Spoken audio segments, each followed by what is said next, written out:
Hello everyone, and welcome back to Jesse Hecht Creative. Today we're going over the Disney Ultimates Pinocchio from Super7. Before we begin, leave a like, hit subscribe, and comment below your favorite figure in this review. It really helps out the channel. Now let's get to it. Here's the box for the Super7 Ultimates Disney Pinocchio figure, ages 14 plus. The box all the way around is mostly just blank cardboard with some legalese on the back. Now let's open this thing. And here is the box interior for the Disney Pinocchio Super7 Ultimates figure with Jiminy quick over here and the star over there with a beautiful starry background right here. It's beautiful, I love it. On the top we have the Ultimates logo. On the bottom we have a bunch of legalese. On the side we have more stars and the window. On the other side the same. And on the back we have Disney over here. And opening this box is going to be beautiful. Looks gorgeous. And wow, it's Pinocchio!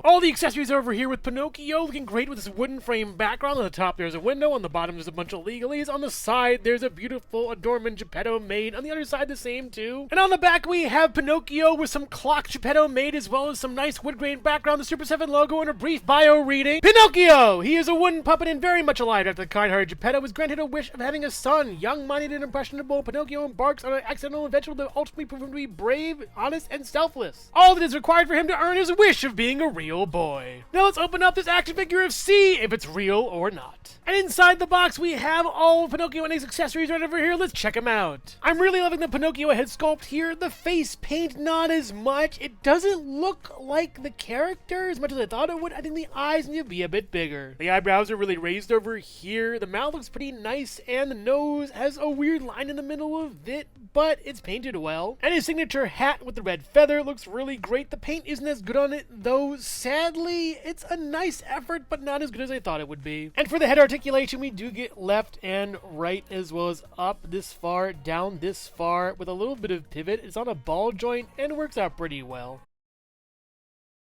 The body looks fair as well. I'm noticing a lot of this sort of furry hair from the vest. I'm not sure what's going on with that. Maybe heat has an issue with that. From afar, don't get me wrong, it looks okay, but up close, it isn't really that great. We do have some pretty good paint, though, on the sleeve, at least. On the back, it does look nice, and the collar up here and the bow is good as well. The pants tops are really nice as well over here with little H's for Holland or something. I don't know where he's from. And we also have good gloves over here. It's always good to have Disney characters with good gloves. Is that Mickey? I don't know if it is. And for articulation, the body really has none, honestly. We do get up this far and down, and then pretty much all the way around. It's kind of touch and go. Doesn't really want to go up all the way around that far, but at least you get a little bit of swivel too. You do get a swivel a little bit at the wrist, at least. Nothing for the elbow that much. Moving it up, there's a swivel. It's just hard, and I don't want to break this. It's kind of a delicate figure. He is a wooden puppet, you know. And the wrist also has a hinge going up and down over here as well with the aforementioned swivel, and the articulation is okay. Same on the other side, but mirrored here. And interesting to note, on the hinges themselves, there are small little painted metal rivets on there to show, I guess, which is the outside or the inside. I'm not sure, but is it a metal puppet? I don't know. And the legs look pretty accurate also. The paint isn't really that great from leg to wood. Sadly, on the tops and the bottoms look pretty good with those little metal rivets once again. They're nice, I like them. And the shoes look good too with gold adornments on them for the straps, and on the bottom looks nice as well in black. All in all, pretty good pants. And for articulation, we get out not really that far. We get up a little bit more as a swivel than anything. It's hard to tell what the articulation is for this figure.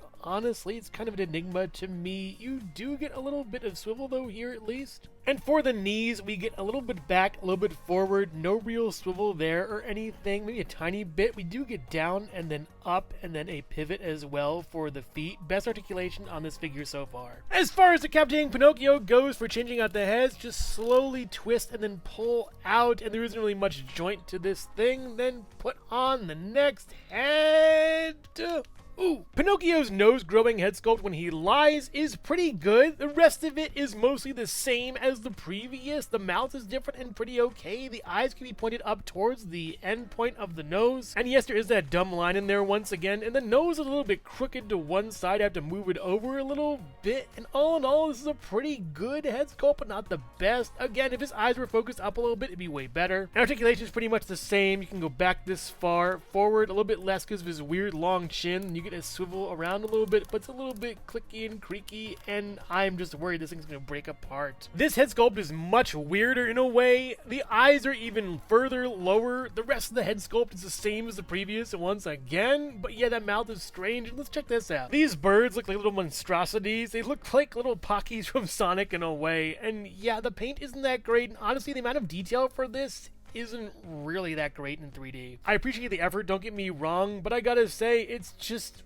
strange. The leaves don't look like leaves. The birds don't look like birds. Do any birds? But yeah, this is just odd, and it's a good effort, but bad execution. And Pinocchio also comes with two hands that are just flat and splayed out, not useful for much or anything, but he does have a swivel and then a hinge on them, at least. Same on the other side, but mirrored. But I'd be lying to you if I told you Pinocchio didn't have any other accessories. Well, he does! See them right after this.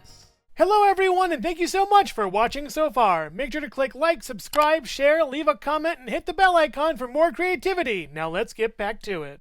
Pinocchio comes with a book with his ABCs on it. It's a really cute little piece. I love how it's painted. It's so nicely done on both sides. The book is tied together with a belt with the buckle strap being painted in gold, and all in all, even the pages are done really nicely sculpted. This is a great accessory. I love it. It's so cute. Pinocchio also comes with an apple for the teacher, and while it's a nice accessory, I think it's too big for the character, honestly. It doesn't really fit in the hands. It isn't really that great. It's just a little apple, and honestly, you can get it anywhere small accessories are sold. Kind of a dud for me. And while holding the apple out for the teacher is a nice gesture, it doesn't really work that well when moving the figure around. You have to get it in a pose, then place the apple. Otherwise, it could fall off easily. I have it kind of nestled in here, and it's fine, I guess, with the book too. And like Mickey before him, Pinocchio comes with an axe. I'm not sure why all these characters have axes. Maybe it's an easy piece to make and use. And the axe looks pretty good. I do like the head of it. Looks nice. The paint is pretty okay on there, and the sculpt is pretty good, with the colors being good on the top also for this. It's a good accessory. I just wish there was some firewood or something he could chop up, but yeah, it works well as an axe for Pinocchio.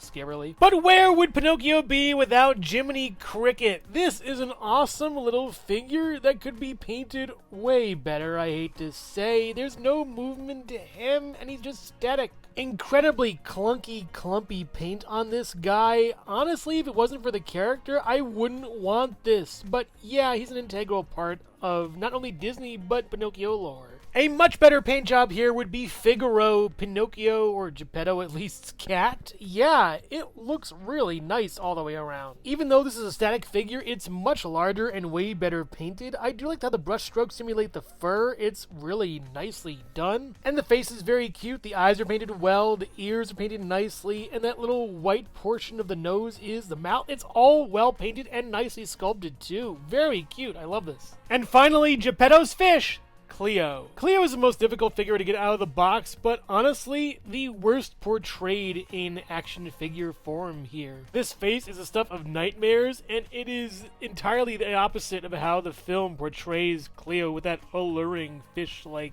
look. I mean, it looks good, in the animation at least, and the fish bowl is fine here. I think this seam is horrible and should be just taken out of everything. There's no water inside. It doesn't really look that great. And the coral and the castle are just laughable at how bad they are here. And they tried with this base. It looks pretty good, but not really as ornate as Geppetto would want it, honestly. A huge dud of an accessory for me. Just awful in my opinion.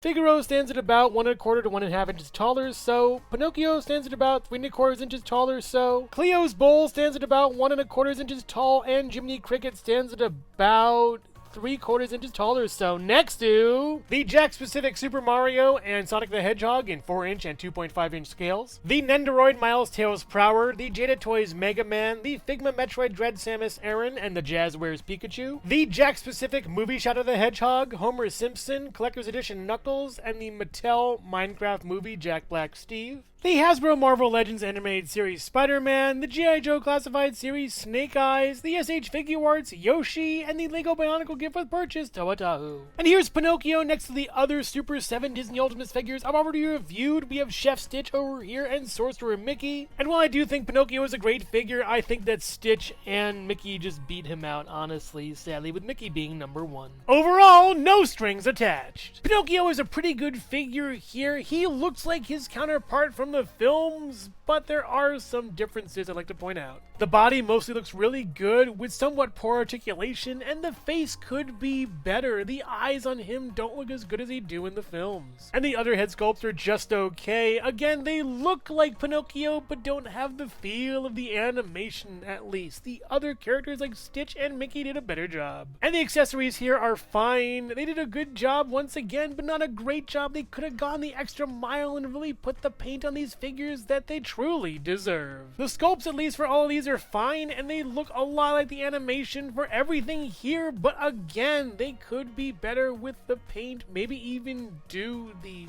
computer painting, who knows. So if you're a fan of Disney, Pinocchio, or classic animated films, then you'll like this figure a lot. I would recommend it. Just be aware it's not exactly what you would get out of a 2D to 3D transfer of a character, so yeah, there are some strings attached here. But make no mistake, the perfect Pinocchio figure can exist when you wish upon a star. So which Disney Ultimates figure that I've already reviewed is your favorite? Mickey, Stitch, or Pinocchio? Let me know in the comments below. Thank you so much for watching Jesse Hecht Creative. Make sure to click like, subscribe, share, and leave a comment. You can also visit us at jessehechtcreative.com for more reviews like this one. Thank you so much for watching, and keep being creative. Stay tuned.